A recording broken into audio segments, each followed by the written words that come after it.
Dear students, in this topic, we shall discuss the sliding filament theory of muscle contraction.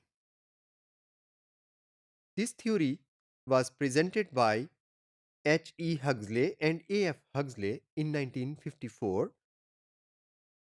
It states that during muscle contraction, the thin and thick filaments in a sarcomere slide past each other and undergo shifting. When a muscle contracts, the thin filaments between the thick slide between the thick myosin filaments and move closer to the center of sarcomere. As a result, the sarcomere becomes shorter.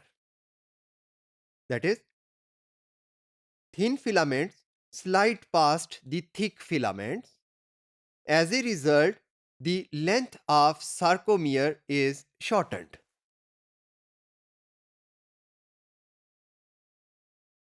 When a muscle relaxes or it is stretched, the overlap between the thin and thick filaments is reduced. As a result, the sarcomere elongates. These changes in sarcomere length during stretch and contraction correspond to the changes in overall muscle length. Dear students, now we shall explain the sliding filament theory.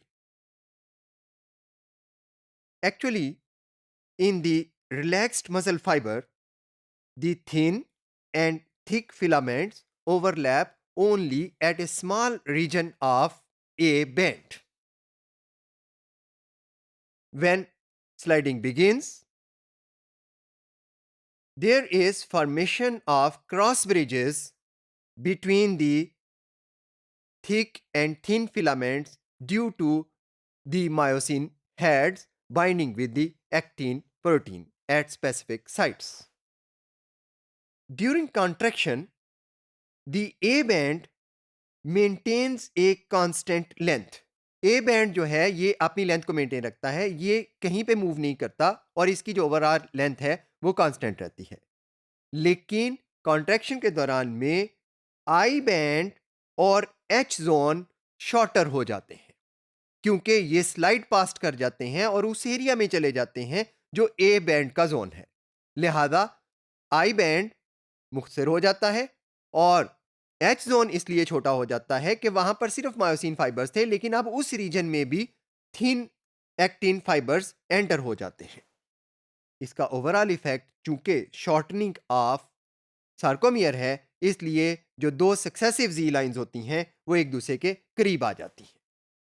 When the muscle is stretched, then the A band again maintains its size, but the I band and H zone become longer क्योंकि overlap का जो reason था वो कम होता है और उसके नतीजे में आई बैंड जो है वो इंक्रीज कर जाता है और उसमें सिर्फ थिन फाइबर्स रह जाते हैं, जबकि एच जोन जो कि शॉर्ट हो गया था बिकॉज के मायोसिन का वो वाला हिस्सा जहां पर थिन फाइबर्स नहीं थे, वो वहां पे थिन फाइबर्स आ गए थे जहां पे सिर्फ मायोसिन थी, तो ये वाला रीजन एक्सपेंड कर जाता है.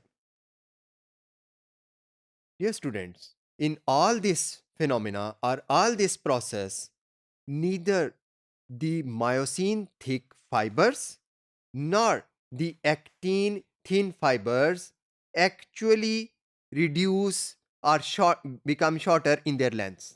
Actually ऐसा कुछ नहीं होता कि इनकी अपनी लेंथ्स छोटी हो. Actually it is the overlap that between the actin and myosin filaments जिसकी वजह से शॉर्टनिंग ऑफ सार्कोमियर होती है. जैसे कि हम ये देख सकते हैं कि फिंगर्स का साइज जितना भी है, अगर इनका ओवरऑल जो एरिया ये ले रही हैं, अगर ये एक दूसरे के ऊपर ओवरलैप हो जाएंगी तो कोई भी फिंगर छोटी नहीं हो रही, लेकिन एक्चुअली जो रीजन इन्होंने कवर कर रखा था वो स्मॉल हो रहा है। बिल्कुल exactly this happens in the sarcomere. Dear students, ये जो थ्योरी हग्सले एंड हग्सले ने दी थी स्लाइडिंग फिलामेंट मॉडल की, इसका एविडेंस, प्रैक्टिकल एविडेंस हमें हासिल होता है लेंथ टेंशन कर्व ड्रॉ करने से। ये जो लेंथ टेंशन कर्व ड्रॉ की जाती है, ये एक्सप्लेन करती है लेंथ टेंशन रिलेशनशिप को, जिसमें कि हम सार्कोमियर की लेंथ को मेजर करते हैं ड्यूरिंग कॉन्ट्रैक्शन और उसको कंपेयर करते हैं with the force generated because of this contraction, और इसका रिजल्ट जो है उसको ड्रॉ किया जाता है in the form of A length tension curve. This length tension curve actually explains the major assumptions of sliding filament theory.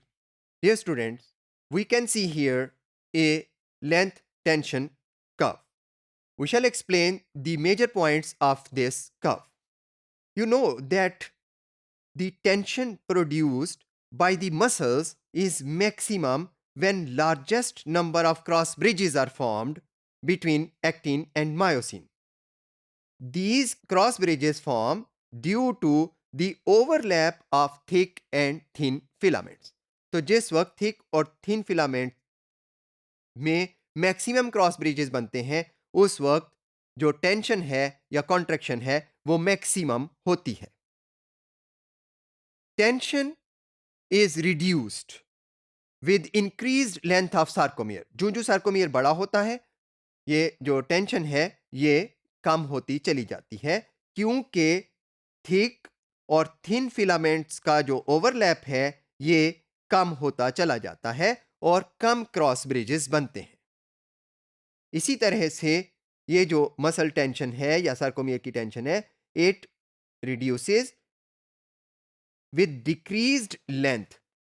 जब sarcomere की लेंथ ज्यादा कम हो जाती है तो भी टेंशन में कमी आ जाती है, क्योंकि ऐसे में एक्टिन के फिलामेंट जो हैं वो आपस में ही एक दूसरे के साथ कोलाइड करने लग जाते हैं, तो क्रॉस ब्रिजेस ज्यादा नहीं बनते। Actually this is the number of cross bridges जो कि टेंशन प्रोड्यूस करता है सार्कोमियर में। ये स्टूडेंट्स, ये जो कर्व है it also predicts A consequence of overstretching of a sarcomere, so far that there remains no overlap between the actin and myosin filaments. एक ऐसी स्टेज भी आती है कि अगर बहुत ज्यादा जो है स्ट्रेच हो जाए मसल, तो एक्टिन और मायोसिन के फाइबर्स में या फिलामेंट्स में कोई ओवरलैप नहीं रहेगा। ऐसे में there will be no possibility to form any cross bridges, so no active tension will develop. Dear students, this curve shows that the tension produced by the contraction of sarcomere is proportional to its shortening, which, according to the sliding filament theory, is due to sliding of thick and thin filaments and formation of cross bridges in the sarcomere during contraction.